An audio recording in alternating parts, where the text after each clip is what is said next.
adesso che farò non so che dire, che ho freddo come quando stavo solo. Ho sempre scritto i versi con la penna, non ordini precisi di lavoro. Ho sempre odiato i porci ed i ruffiani e quelli che rubavano un salario,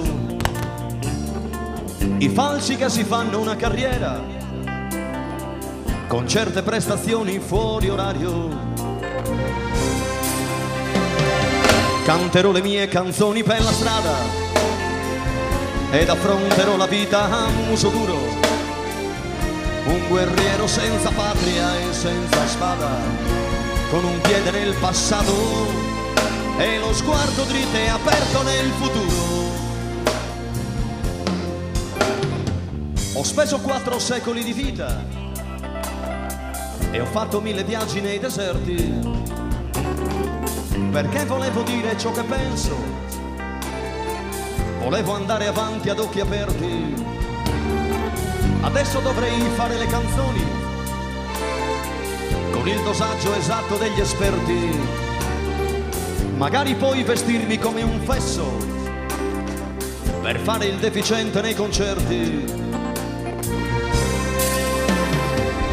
Canterò le mie canzoni per la strada ed affronterò la vita a muso duro, un guerriero senza patria e senza spada, con un piede nel passato e lo sguardo dritto e aperto nel futuro.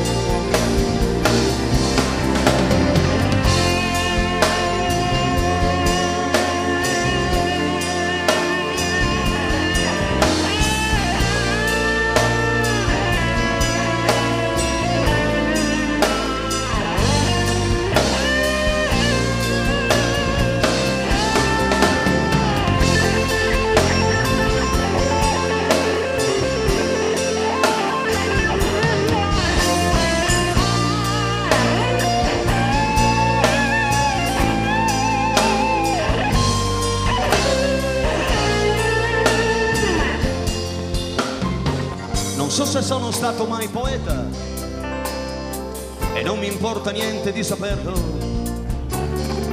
Riempirò i bicchieri del mio vino, non so com'è però vi invito a berlo. E le masturbazioni cerebrali le lascio a chi è maturo al punto giusto. Le mie canzoni voglio raccontare a chi sa masturbarsi per il gusto. Canterò le mie canzoni per la strada ed affronterò la vita a muso duro, un guerriero senza patria e senza spada, con un piede nel passato e lo sguardo dritto e aperto nel futuro. E non so se avrò gli amici a farvi un coro, ma se avrò soltanto volti sconosciuti, canterò le mie canzoni a tutti loro e alla fine della strada potrò dire che i miei giorni li ho vissuti. Ciao Pierangelo!